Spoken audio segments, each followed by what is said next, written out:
Hi everyone, my name is Amelia, and before I start my story, I just want to say thank you for being here. If you love true emotional stories like this, don't forget to subscribe to the channel, like this video, and comment below where you're watching from. I'd love to know how far my story reaches. Alright, here it goes. It's strange, isn't it? How one single night can destroy years of pretending everything's okay. For me, that night was my 29th birthday. I woke up that morning with a smile that didn't quite reach my heart. Ryan, my husband, had already left for work. On the nightstand lay a small box, beautifully wrapped, with a sticky note that said, "See you tonight." For a moment, I felt like a teenager again, excited, hopeful, desperate to believe that maybe, just maybe, he remembered who I used to be to him. I got up, made coffee, and tried to push away the heaviness that had been sitting on my chest for months. Our marriage wasn't always this cold. When we first met, Ryan was warm, funny, full of energy. He used to leave me little notes on the fridge, send random texts in the middle of the day saying, "Miss your face." But somewhere between paying bills and chasing promotions, he stopped seeing me. I became part of the background, the woman who made dinner, who cleaned up, who smiled at parties so no one would know we were falling apart behind closed doors. Still, I told myself that tonight would be different. By evening, the house was glowing with fairy lights. I could smell food, laughter, perfume. Everything felt alive. He'd invited people, lots of people, and I could tell he'd gone all out. There were decorations, a cake that said, "Happy Birthday, Amelia," in bright gold letters, and music that made the walls hum. My heart softened. He remembered. He tried. I ran upstairs to change into the blue dress I'd been saving for months, a gift from my sister that Ryan had never even noticed before. Blue had always been his favorite color. I curled my hair, put on soft makeup, and for the first time in a long while, I looked at myself in the mirror and thought, maybe he'll look at me tonight and see me again. When I came down, Ryan was by the bar. He was wearing his dark gray suit, the one I bought him for our anniversary last year. But instead of looking at me, his attention was locked on another woman. She was beautiful, younger maybe, with dark hair that caught the light every time she moved. She laughed at everything he said, touching his arm as if she had every right to. And he didn't stop her. He didn't even notice me standing there. I told myself not to assume things. I forced a smile, took a deep breath, and joined the crowd. Friends hugged me, coworkers cheered, cameras flashed. It was a blur of faces and voices. Everyone kept saying, "You're so lucky to have a husband like Ryan," and I wanted to scream, "Lucky!" If only they knew. Ryan finally approached me, glass of whiskey in hand, eyes glazed with a kind of coldness that used to terrify me. He smiled for the guests, leaned close, and whispered, "Don't make a scene tonight. Just smile, all right?" My stomach twisted. That tone, the one that made me feel small. I nodded, pretending everything was fine. I laughed when people joked. I posed for photos. I did everything a perfect wife was supposed to do. But every time I looked at him, that woman was still nearby, watching, smirking, whispering. I started to feel dizzy, not from the wine, but from humiliation. I tried to step outside for air, but just then someone announced, "Cake time?" Everyone gathered around. Ryan stood beside me, arm around my waist, the perfect picture of a loving husband. My hands trembled as I held the knife. I looked around at all those smiling faces and wondered, how many of them could see the truth? The crowd started singing. I smiled for the cameras. I cut the cake, fed him a piece. And then someone shouted jokingly, "Ryan, what did you get her? Must be something amazing." Ryan's fake smile faded. He looked at me with that same cold expression and said loudly, "A gift? For what?" She should be thankful I even showed up. The room went silent. The laughter died instantly. I whispered, "Ryan, stop." But he didn't. He turned toward me, eyes full of alcohol and anger, and before I could move, his hand struck my face. Slap. The sound cut through the room like a whip. My cheek burned. My ears rang. The music stopped. I could feel every single eye on me, every breath of shock around us. No one moved. Not one person said a word. For a moment, I stood there, frozen, my hand on my face, heart pounding so loudly I thought it would break through my chest. I looked at Ryan, and what I saw wasn't a husband anymore. It was a stranger, someone who took pleasure in my pain. But instead of crying, I did something he didn't expect. I smiled. Not a real smile, just a quiet, terrifying one. The kind that says, "You'll regret this." And in that instant, something inside me shifted. Something deep, something powerful. I realized I wasn't the same woman he could control anymore. I wasn't the one who would hide bruises behind makeup or excuses. That was the moment I decided, silently, calmly, that this would be the last time he ever hurt me. The crowd eventually started whispering. Someone tried to laugh it off. Ryan mumbled an apology, pretending it was just a joke, and people awkwardly turned away. But I didn't speak. I just walked upstairs, wiped the cake from my trembling hands, looked in the mirror, and for the first time in years, I saw fire in my eyes. That night, I promised myself something. He may have humiliated me in front of everyone, but I would be the one they remembered. Not as the woman he slapped, but as the woman who made him beg. When I think back to that night now, it plays in my mind in slow motion, like a movie I can't turn off, no matter how much I want to. The sound of people laughing, the clinking of glasses, the soft pop music in the background, it all blended together. A blur of noise that felt miles away from the storm building inside me. After Ryan slapped me, for a few seconds the world just stopped. The only thing I could hear was the faint echo of that sound, the sound of his hand meeting my face. It was sharp, humiliating, final. My cheek burned, but it wasn't just the pain that hurt. It was the realization that he didn't even look sorry. He just stood there, breathing heavily, jaw clenched, eyes cold and distant. No one moved. No one said a word. The people who had been laughing seconds ago now looked anywhere but at me. A few whispered to each other. One woman awkwardly laughed and said, "Oh my God, Ryan, you didn't actually just." But he cut her off with a smirk, pretending it was nothing. He actually had the audacity to raise his glass and say, "To my wife, she really knows how to make a scene." Everyone forced a nervous chuckle. And that was it. The music started again. The party went on. No one defended me. No one told him to stop. I just stood there, frozen, humiliated, heartbroken, surrounded by people who smiled as if nothing had happened. And in that moment, something inside me died. I didn't cry. I didn't shout. Instead, I smiled. A strange, quiet smile that scared even me. I walked to the bathroom, closed the door, and stared at myself in the mirror. My reflection didn't even look like me anymore. My lipstick was smudged, my cheek was red, my eyes were wide and hollow. I touched the mark on my face, felt the sting under my fingertips, and whispered, "Happy birthday, Amelia." That's when the first tear fell. Then another. And another. But the tears weren't just sadness. They were a mix of grief, anger, and realization. I wasn't crying because he hit me. I was crying because I had allowed myself to stay long enough for him to think he could. When I came out of the bathroom, the party had quieted down a bit. Some guests had already left, whispering awkward excuses as they passed me. Ryan was sitting on the couch, laughing again with that same woman from earlier, like nothing had happened. That was my breaking point. I didn't cause a scene. I didn't yell or demand an apology. Instead, I walked right past him, straight to the cake table, and took my phone out of my clutch. I started recording. The camera captured everything, his laughter, the woman sitting too close, the guests pretending they didn't notice me. I zoomed in on his face, the face of a man who thought he was untouchable. He saw me recording and stood up quickly. "Amelia, stop this nonsense," he hissed. "Delete that right now." But I didn't. I kept recording as I calmly said, "No. You don't get to control this part." He froze.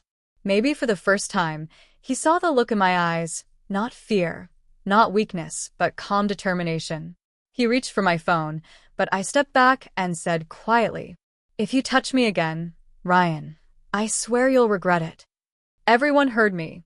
And for a second, even he didn't know what to do. That silence, that small moment where he realized I wasn't afraid anymore, was more powerful than any slap he could have given. He muttered something under his breath and stormed off toward the kitchen. The other woman followed him, whispering, probably telling him to calm down. I stood there, surrounded by balloons, cake, and the smell of alcohol. All the things that were supposed to make this night special, and all I felt was emptiness. When the last guests finally left, the house was silent except for the faint hum of the refrigerator. Ryan came back into the room, eyes dark, voice cold. "You embarrass me," he said. "In front of everyone." I laughed. Not because it was funny, but because the irony was unbearable. "You slapped me in front of everyone," I said quietly. "And you're worried about your embarrassment?" He stepped closer, and for a moment I thought he might hit me again. But he didn't. He just stared, the kind of stare that tries to make you small, that feeds off fear. Except this time, I wasn't afraid. Not anymore. I looked him in the eyes and said the words I never thought I'd say. "You'll regret this, Ryan. I promise you." Then I turned, walked upstairs, and closed our bedroom door. He shouted something after me. I don't even remember what, but I didn't respond. I sat on the edge of the bed, took a deep breath, and pulled my phone out again. I opened the video file. The slap. The silence. His smirk. It was all there. And for the first time that night, I smiled for real. Not from happiness, but from power. Because now I had proof. Proof of who he truly was. I didn't know what I was going to do yet, but I knew one thing for sure. This was no longer his story to control. It was mine. That night, while he slept downstairs on the couch, I lay awake and stared at the ceiling, replaying everything in my mind. I didn't feel weak anymore. I didn't feel helpless. I felt something new. Something dangerous. Something free. That slap, that public humiliation, was supposed to break me. But it didn't. It woke me up. And in that moment, I silently made a promise to myself. He'll never see me cry again. I didn't know how or when, but I knew I'd make him pay. Not with violence, not with shouting, but with silence, truth, and time. That was the night the old me died. And the woman who took her place, the one who would make him beg for mercy, was just getting started. The morning after the party, I woke up with the sunlight slicing through the curtains and a quiet in the house that felt like a held breath. Ryan was on the couch, feigning sleep. I sat at the edge of the bed, my cheeks still tender to the touch, and watched him breathe. For the first time since we said "I do," I felt absolutely alone, and oddly clear-headed. Pain makes you small, but it also sharpens you. I could have called the police, screamed, demanded answers, or begged forgiveness. I could have given him the very drama he wanted to control the narrative. Instead, I told myself this. If I wanted him to truly feel the consequences of what he'd done, I needed a plan that left no room for his excuses. I needed to use the one thing he valued above all else, his image. I packed an overnight bag. No melodrama, no note. Just a few changes of clothes, some toiletries, my passport, the laptop I used for freelancing, and a small box containing sentimental things I'd collected over the years. Nothing he would notice missing until it mattered. I left a cup of coffee on the kitchen counter and a quietness that made every creak in the house louder. I went to Clara's. She answered the door with the kind of hug that made my knees stop shaking. Clara had always been the logical one, level-headed, resourceful, and without the habit of covering for anyone. She listened while I spoke in choked sentences, then she made tea and handed me paper towels like it was the most ordinary thing. That steadiness was exactly what I needed. While I let my face heal and my mind reorganize, I started to map out what I wanted to achieve. I wasn't looking for revenge in the petty sense. I wanted accountability. I wanted the world he inhabited, the world that allowed him to be charming at work and cruel at home, to see him for what he was. Not a monster put on stage, but a man whose actions had real consequences. First, evidence. Our old security system, which we'd installed after a break-in when we first moved in, recorded the living room all night. I had never thought I'd use that footage against him, but the camera had captured everything: the crowd, the laughter, the woman by his side, and the slap. I spent hours copying footage to an encrypted drive while Clara brewed coffee and pretended she wasn't terrified for me. The file was a cold, undeniable piece of truth. Next, witnesses. I made a list of every person who had been at the party: friends, family, coworkers. I didn't want to publicly humiliate anyone or ruin their lives for being naive. I simply wanted them to know what they'd witnessed and how they'd reacted. The goal was to cut the cord on the lie, to make it impossible for Ryan to keep presenting himself as a victim of misunderstanding. I wrote drafts of messages, each one measured and precise. No accusations in public. No threats. Just the footage, a short explanation, and a clear choice. Either he'd take responsibility and get help, or the truth would be seen by those who mattered to him. I would not blackmail. I would not stoop to pettiness. I wanted consequences, not spectacle. When I first texted him, I kept it simple. We need to talk. And you need to think about what you want the rest of your life to look like. He called immediately. The number hidden on my phone lit up like a spotlight. He begged, pleaded, tried to gaslight me. He said it was a mistake, a one-off, that I was overreacting. He promised therapy, apologies, anything. His voice cracked with fear, not of my pain, but of losing control. Control was the thing I had to take from him. I didn't answer his calls. I didn't meet his pleas with tears. Instead, I replied with one line: I've saved the footage. I've shared it privately with those at the party. You have a chance to fix this, publicly, honestly, or I will let them decide. When his company's HR director messaged me, the person who had been at the party and had filmed the beginning of the night on his own phone, I knew the plan was working. He said, quietly, that the footage made everyone uncomfortable and that leadership would be involved. I didn't orchestrate everything. Sometimes other people's shame does the work for you. Over the next week, Ryan's calls became frantic and frequent. He stood on my friend's doorstep, distraught and pleading, a man who suddenly had nowhere to hide. He promised to resign, to seek help, to make amends. But his promises felt rehearsed, the same lines used to patch over negligence for years. I wanted more than words. I wanted proof of change. I wanted him to understand, in the marrow of his bones, that actions have consequences. So I held my ground. I was merciless only in my refusal to erase the truth. I responded only when necessary and only with what I had to: confirmations, instructions, dates. I used the law as my shadow, filing an incident report, speaking with a legal advisor about restraining orders and protective measures, not to inflame, but to anchor my position. Legal steps made him realize this was not a private spat to be smoothed over. When the first emails from his company began to circulate, polite inquiries, then a suspension, I watched him finally feel the weight of being seen. His world, the one where he could charm and censor at will, was narrowing. Friends distanced themselves. The woman from the party stopped answering messages.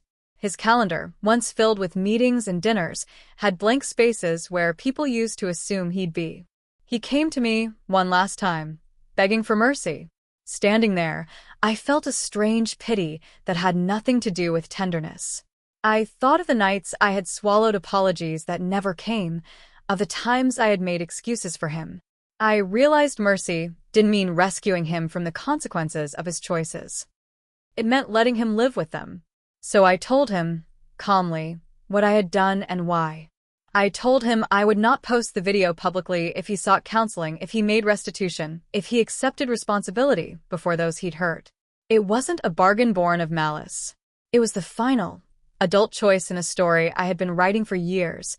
I would reclaim my narrative, and I would not be erased. The plan wasn't about cruelty. It was about dignity, mine, and the truth's. It was about showing that when you are stripped of excuses and left only with facts, the world often does what it must. And for the first time since the slap, I went to sleep feeling something I hadn't felt in a long time: in control. The day Ryan showed up at Clara's doorstep, the air felt heavy, the kind of quiet you can feel pressing against your skin.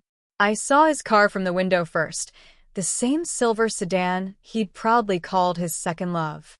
It sat parked crookedly in front of the house, engine still running.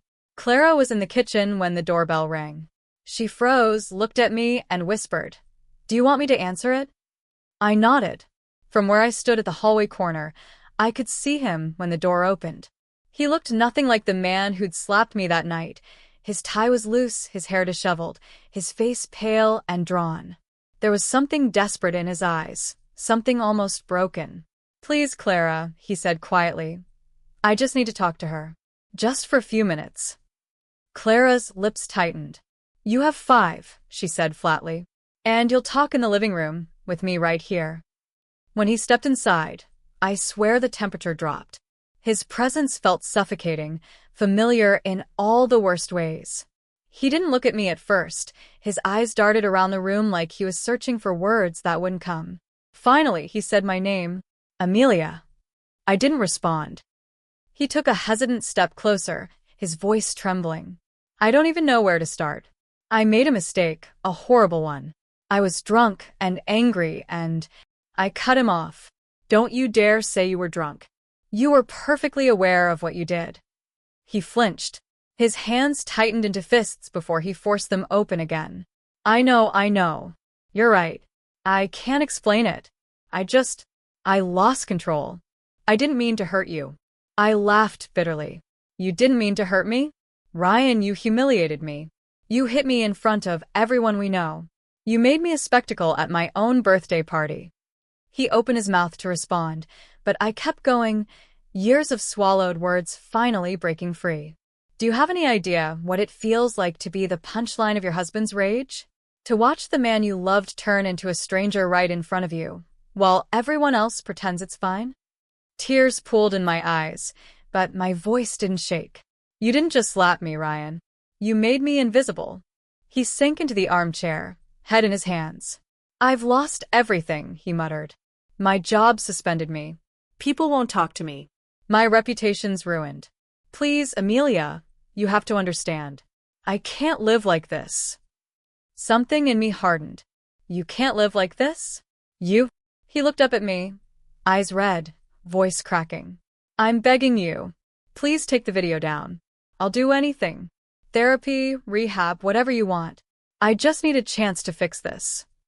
For the first time, I really looked at him. The man who once swore to protect me, now sitting there like a child who'd broken his favorite toy and didn't know how to fix it. "I didn't ruin your life, Ryan," I said softly. "You did." He shook his head, voice rising. "You wanted revenge. You wanted to destroy me."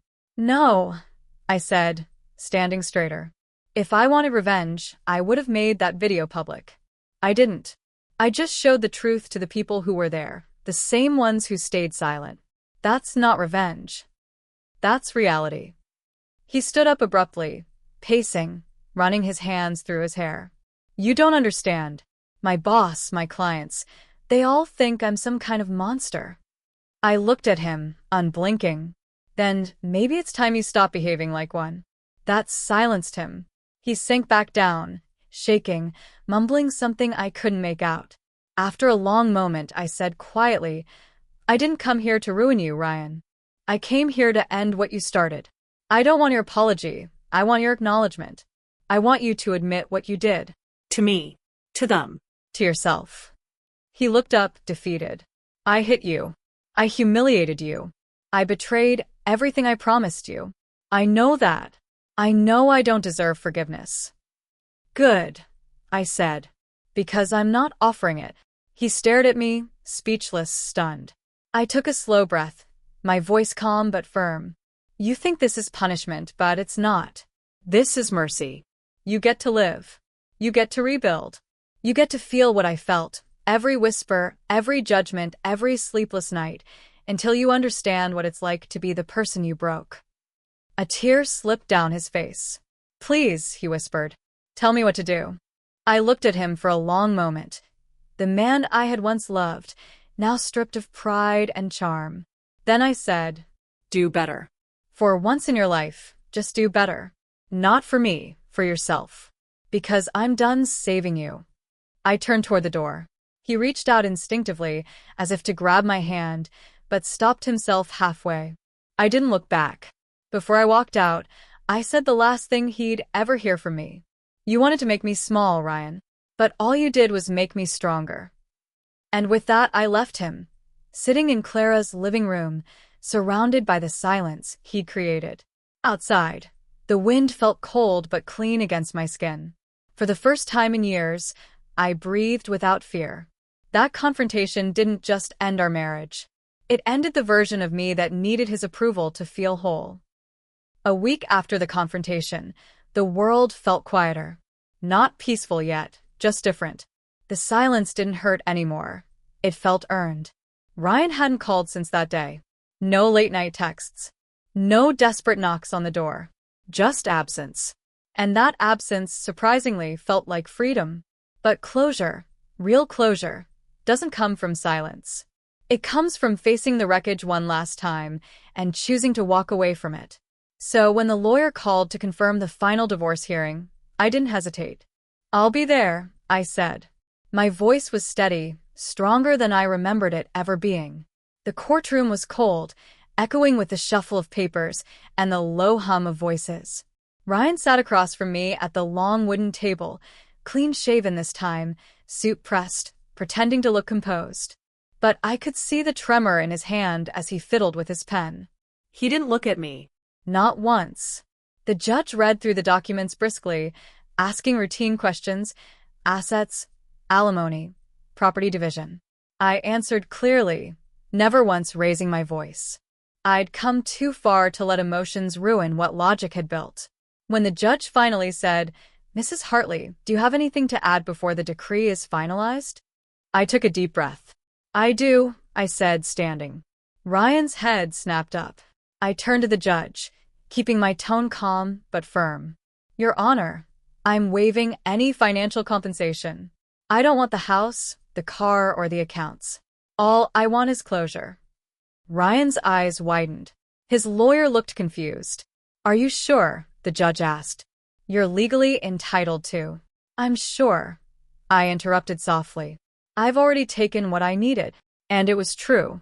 I didn't need money or property. I'd already reclaimed something far more valuable: my power. The judge nodded, signed the papers, and declared it final. Just like that, years of love, pain, and betrayal ended with a single stamp. Ryan followed me outside the courthouse. "Why?" he asked, his voice trembling. "Why would you let me keep everything? After everything I did?" I turned to face him, the autumn wind whipping between us. "Because mercy isn't weakness, Ryan," I said quietly. "It's strength. You see, revenge would have made us equal. Mercy leaves you to live with what you've done, while I move on free." He stared at me, speechless. "I don't need to destroy you," I continued. "I just need you to remember me every time you look at that house, every time you drive that car, and realize none of it fills the emptiness you created." Tears filled his eyes, but I felt nothing. Not hate, not pity, just release. Before he could respond, I stepped closer and said my final words to him, words I'd rehearsed in my mind 100 times. "You taught me what love isn't, and for that I'll always be grateful." Then I walked away, heels echoing against the courthouse steps, each click louder, freer, final. That night, I stood by the window of my new apartment, a small place with white walls and a single plant that I was still learning how to keep alive. The city lights blinked like scattered stars.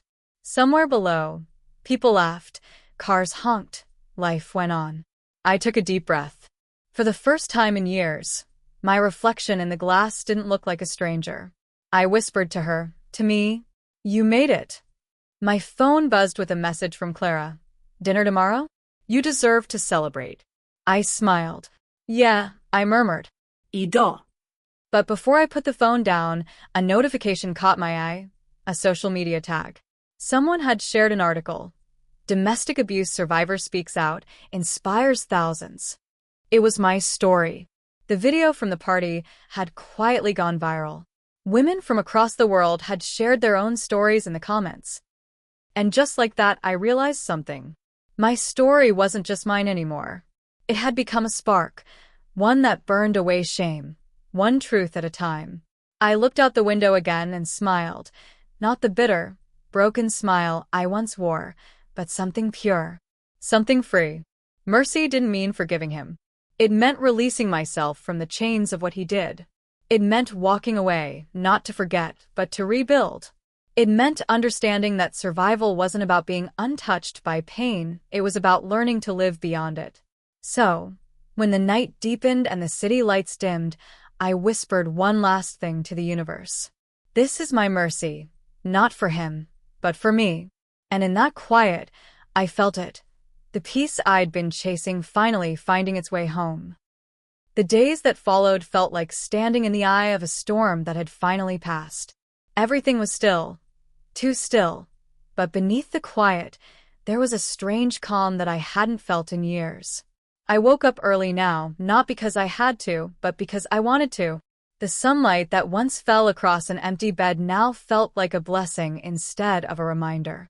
I made coffee the way I liked it, strong with too much sugar, and I drank it slowly, savoring the taste of peace. It's funny how you can forget the simplest parts of living when your world revolves around someone else's moods. For years, my mornings had depended on Ryan's tone, his silence, his approval. Now, the only approval I needed was my own. I started writing again. Not about him, not about the pain, but about me.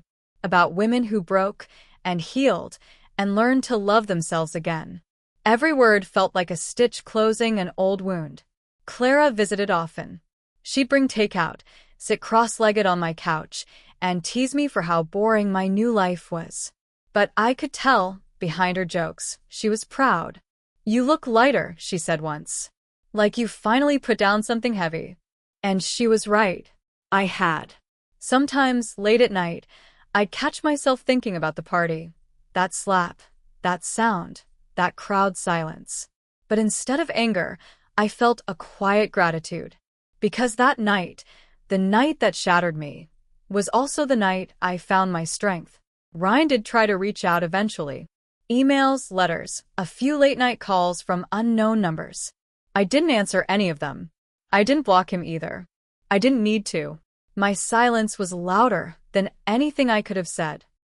The power of moving on isn't in proving them wrong, it's in no longer caring whether they were right. One afternoon, I passed by a couple arguing in a cafe. The woman's eyes reminded me of my own from years ago, tired, afraid, still hoping. For a moment, our gazes met, and I wished I could tell her what I'd learned. You don't owe anyone your silence just to keep peace. Life didn't suddenly become perfect. Healing isn't a straight line, some days still hurt, some nights still ache. But I was no longer waiting for someone to save me. I had already saved myself. As I stood by the window that evening, watching the sun dip below the skyline, I whispered the words that had carried me through every storm. I survived what was meant to destroy me. And this time I smiled, not because it was over, but because I had begun again. If this story touched you, leave a comment and share your thoughts. Don't forget to like and subscribe for more real-life stories of love, betrayal, and strength.